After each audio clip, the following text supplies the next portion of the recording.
Muy buenos días, estudiantes. Tengan ustedes un excelente día. El tema de hoy es la clasificación taxonómica. Estamos hablando de un tema continuo al de la clase anterior. Y el objetivo es identificar los criterios de clasificación que permiten asignar a una especie a uno de dichos reinos. La importancia de la taxonomía y la sistemática. En la naturaleza, no todo lo que ven es lo que parece. En algunas ocasiones es común escuchar hablar de los corales y de las anémonas, como si fueran plantas o flores marinas, pero gracias a la taxonomía biológica sabemos que en realidad se tratan de animales invertebrados marinos y no de plantas.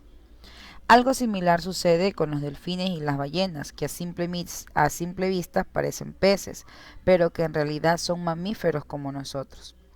Este conjunto de nombres comunes que se utiliza para identificar a los seres vivos con base únicamente en observaciones a simple vista se conoce con el nombre de taxonomía popular. En este caso, ordenar la inmensa variedad de seres vivos existentes y encontrar las posibles explicaciones de su origen y de su evolución ha sido un reto para los naturalistas de todas las épocas. ¿Se recuerdan ustedes en la clase anterior que nosotros veíamos acerca de los reinos que conforman la naturaleza? Esto es taxonomía. Recuerden que los seres vivos, en este caso tenemos las bacterias, algas, hongos, plantas, animales, que son parte del reino de esta naturaleza.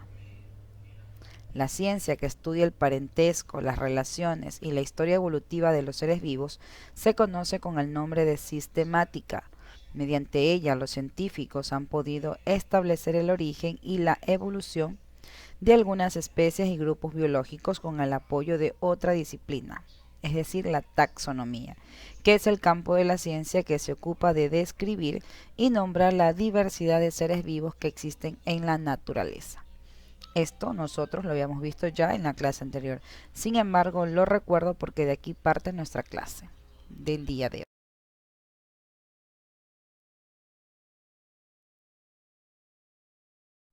Bien, la clasificación taxonómica. La clasificación taxonómica agrupa a los seres vivos tomando en cuenta varias características estructurales, moleculares, citológicas y fisiológicas. Además, la ciencia ha desarrollado técnicas para estudiar el origen evolutivo a nivel molecular, lo que permite una clasificación sistemática.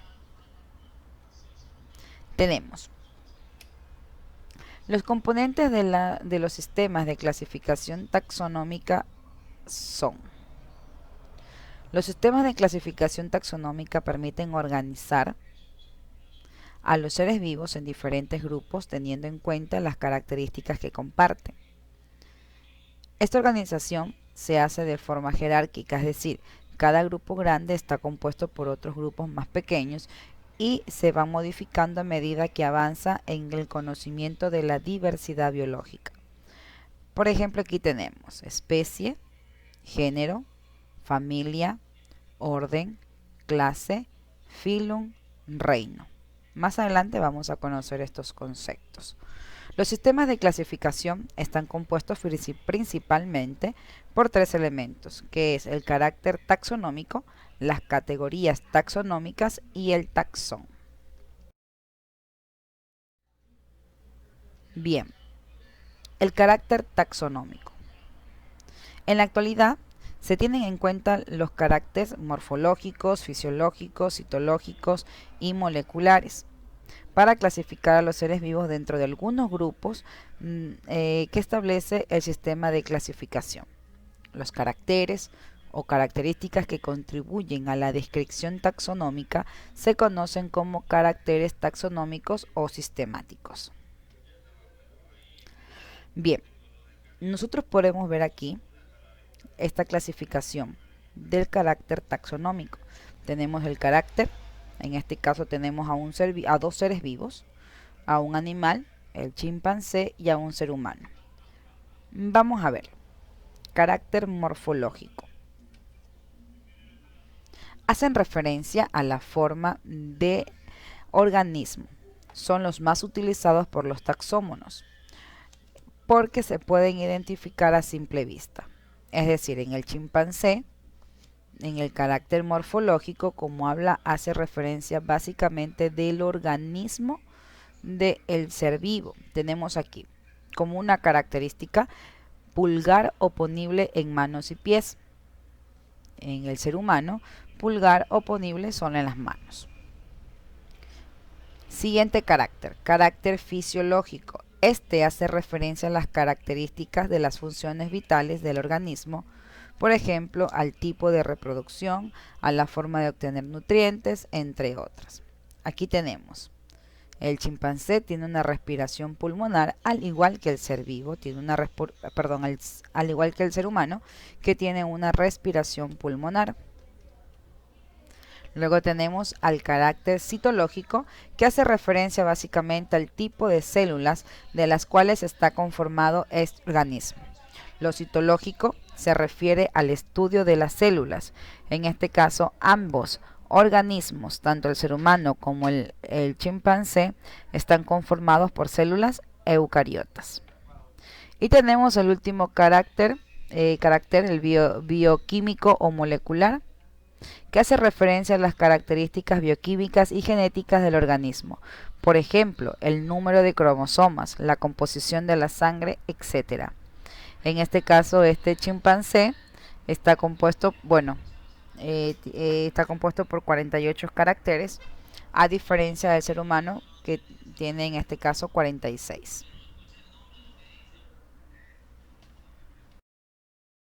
Las categorías taxonómicas. Los niveles de organización del sistema de clasificación se conocen como categorías taxonómicas. La categoría taxonómica más pequeña es la especie. ¿Sí? Las especies se agrupan entre ellas por criterios de semejanzas y parentesco para formar géneros. Estos se agrupan para formar familias. Las familias se agrupan para formar órdenes, ¿sí? Órdenes.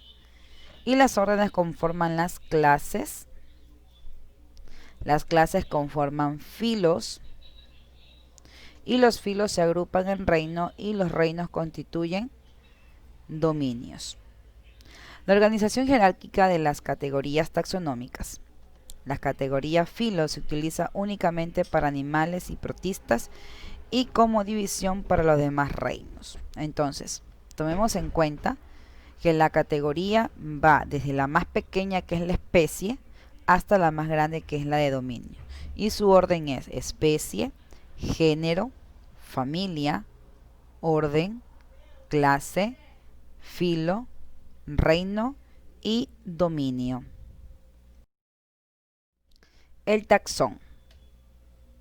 Los diferentes grupos de individuos que conforman una categoría taxonómica reciben el nombre de taxón. Por ejemplo, el reino animal es una categoría taxonómica conformada por diferentes taxones como los anfibios, los reptiles, los mamíferos, etc. Clasificación basada en dominios y reinos. Bien, aquí tenemos nosotros el orden jerárquico de esta clasificación. Recordemos, especie, género, familia, orden, clase, filo o también llamado esto división, reinos y dominio. Aquí tenemos nosotros dos seres vivos, en este caso un animal llamado Pardalis, como es su especie como tal, y un ser vivo de plantas llamado Shrisanta. Su género en el animal es Leopardus, la familia Filidae, su orden Carnivoria, su clase Mammalia, filo división Chordata, el reino Animalia, y el dominio Eucariota. Asimismo pasa con el ser vivo en este caso del reino de las plantas. La clasificación actual de los seres vivos muestra lo que se puede considerar una sección en el tiempo actual del árbol evolutivo. Proporciona información sobre los grupos de seres vivos que existen hoy en día y permite inferir las relaciones entre los taxones actuales y los extintos. La taxonomía y la sistemática están en continuo cambio. Los métodos moleculares son cada día más precisos y dan cuenta de las relaciones de parentesco entre las especies. Por esta razón, no es extraño que puedan darse cambios en la ubicación taxonómica de las especies e incluso de categorías más grandes como familias y géneros.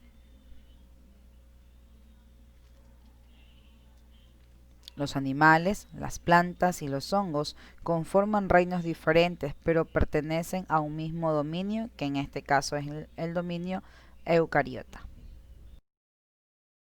Bien, vamos a realizar una actividad en clase, tomando en cuenta lo que hemos aprendido en esta clase, ¿no? Vamos a relacionar las características con su tipo de carácter. Estamos hablando básicamente del carácter taxonómico.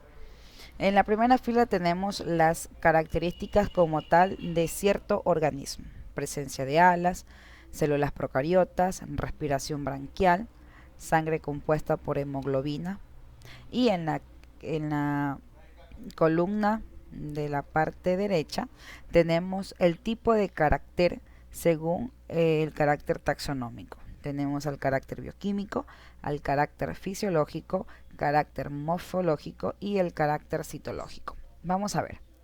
Presencia de alas. Tenemos carácter morfológico. Recordemos que esto hace referencia a la forma del organismo.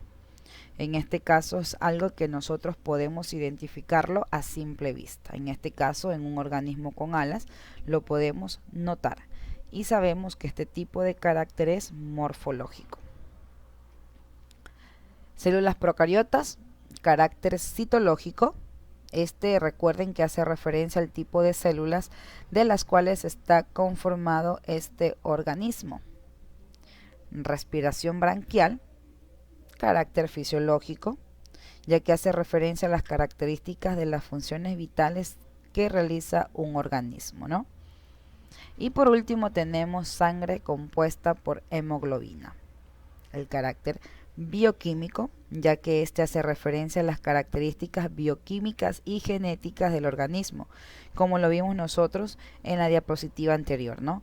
El número de cromosomas, o en este caso la composición de la sangre, etcétera. Bien, estudiantes, hasta aquí va a ser la clase del día de hoy. Mañana seguiremos viendo la continuación de esta clase y vamos a realizar una actividad. Así que por favor necesito que vengan repasando la clase que hemos visto el día de hoy para que puedan ustedes trabajar con la actividad del día de mañana. Perdón, no de mañana, sino de la siguiente clase. Así que chicos, espero que tengan un excelente día. Pasen bien.